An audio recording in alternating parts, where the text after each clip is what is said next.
Assalamualaikum warahmatullahi wabarakatuh. Selamat pagi anak-anak. Bagaimana kabar kalian hari ini? Semoga kita semua selalu diberikan kesehatan ya. Amin. Nah, sekarang kita buka dulu yuk bukunya. Buku tema 6 dan siapkan buku tulisnya. Untuk materi yang akan dibahas di bahasa Indonesia ini yaitu tentang puisi. Agar kita dapat lebih memahami materi dengan baik, silakan kalian simak video pembelajaran berikut ini. Poin pertama di video kali ini, yakni menulis puisi. Kamu telah mendengarkan dan membaca banyak puisi. Tentunya, kamu juga tertarik untuk belajar menulis puisi, bukan? Pada umumnya, puisi ditulis oleh penyair berdasarkan hal-hal yang dialaminya. Hal-hal tersebut bisa berupa pengalaman maupun kekaguman penyair terhadap orang, benda, maupun alam. Sahabat edukasi, berikut hal-hal yang perlu kamu perhatikan sebelum menulis puisi. Yang pertama, menentukan tema. Tema dapat diperoleh dari keadaan, lingkungan, atau pengalaman pribadi dan orang lain. Tema yang diambil bebas, misalnya kasih sayang, keindahan alam, dan sebagainya. Langkah kedua, yakni suasana di dalam puisi. Puisi harus menggambarkan perasaan, pikiran, dan keinginan penulis terhadap apa yang dirasa, didengar, maupun dilihat oleh indera mereka. Puisi yang menyatakan kebahagiaan biasanya menggunakan bahasa yang indah, lembut, dan romantis. Langkah yang ketiga, memilih diksi. Penulisan sebuah puisi harus menggunakan pemilihan kata yang tepat. Pemilihan kata yang tepat memberikan efek indah terhadap setiap kalimat-kalimat di dalam puisi. Setelah melakukan langkah-langkah tersebut, barulah kita menuangkan gagasan dalam bentuk puisi atau menulis puisi. Menulis puisi merupakan langkah terakhir setelah menentukan tema, suasana, dan diksi. Sahabat edukasi dimanapun kamu berada, poin kedua pada pembelajaran ini, yakni pembacaan puisi yang baik. Puisi yang telah kamu buat akan lebih indah apabila diperdengarkan. Membacakan puisi tergolong ke dalam tingkat pemahaman kreatif. Di dalam kegiatan ini, kamu tidak hanya melisankan sebuah puisi secara nyaring. Kamu dituntut untuk menyampaikan puisi dengan ekspresi, lafal, tekanan, dan intonasi yang benar. Untuk itu, kita perlu melakukan serangkaian langkah-langkah berikut ini. Yang pertama, perhatikan judul puisi. Yang kedua, lihatlah kata-kata yang dominan. Yang ketiga, pahami makna-makna konotatif yang ada dalam puisi. Yang keempat, tangkaplah ide pokok penyair yang ada dalam puisi dengan memparafrasakannya.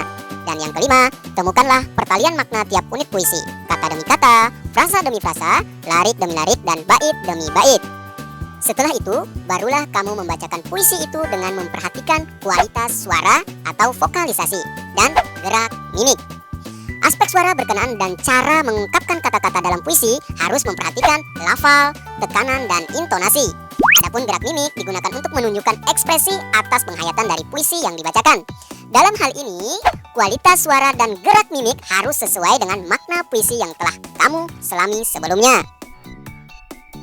Sahabat edukasi dimanapun kamu berada, sebelum saya menampilkan video pembacaan puisi yang baik, terlebih dahulu saya akan menjelaskan tentang ekspresi, lafal, tekanan, dan intonasi. Poin pertama, ekspresi. Kamus Besar Bahasa Indonesia mengartikan ekspresi sebagai pengungkapan atau proses menyatakan, memperlihatkan, atau menyatakan maksud, gagasan, atau perasaan. Ekspresi dapat pula diartikan sebagai pandangan air muka yang memperlihatkan perasaan seseorang.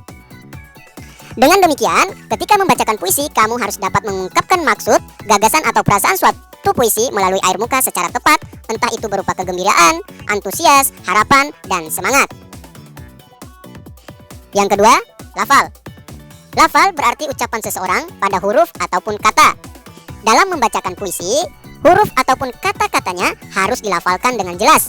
Jangan sampai tertukar dengan huruf ataupun kata-kata yang lainnya. Misalnya, kata jalang tidak tertukar dengan jelang. Kata tetap tidak sampai terdengar tatap. Dan kata-kata yang lainnya. Dan poin ketiga, tekanan. Tekanan berarti kuat lemahnya cara pengucapan kata atau kalimat. Tekanan berfungsi untuk menegaskan bagian kata yang satu dengan kata yang lainnya. Dan yang terakhir, intonasi. Intonasi adalah naik turunnya lagu kalimat. Perbedaan intonasi menyebabkan perbedaan maksud suatu kalimat. Terdapat bermacam-macam intonasi, yakni intonasi berita, intonasi tanya, perintah, dan intonasi seru. Berikut cuplikan video pembacaan puisi yang baik. Puisi ini saya rekam pada saat saya diundang menjadi juri di sebuah sekolah yang ada di Banjarmasin. Hai orang-orang yang beriman, apabila dikatakan kepadamu, berilah gapangan di dalam majelis-majelis, maka lapangkanlah. Niscaya Allah akan memberi gapangan untukmu. Sahabat edukasi dimanapun kamu berada, poin terakhir di video kali ini yakni musikalisasi puisi. Berpuisi akan lebih menarik dan asik apabila diekspresikan dalam bentuk lagu. Lebih-lebih di dalam kegiatan-kegiatan di sekolah seperti peringatan Hari Besar Nasional atau keagamaan. Akan lebih menarik apabila menyertakan dengan acara-acara yang bersifat hiburan.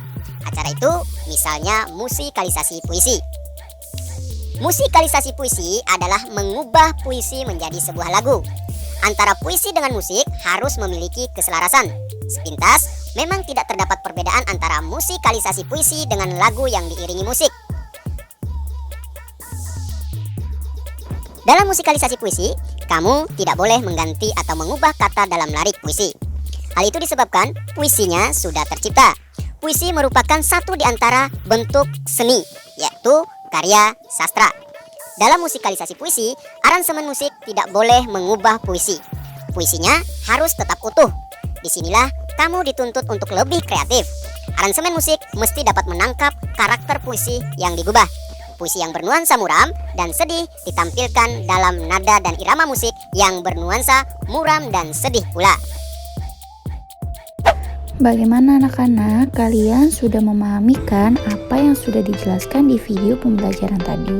Untuk tugas hari ini, silakan kalian membuat puisi karya kalian dengan tema bebas ya. Jika sudah, silakan kalian baca puisi kalian tersebut dengan lantang, dengan bagus, sesuai dengan ekspresi dari puisi yang sudah kalian buat.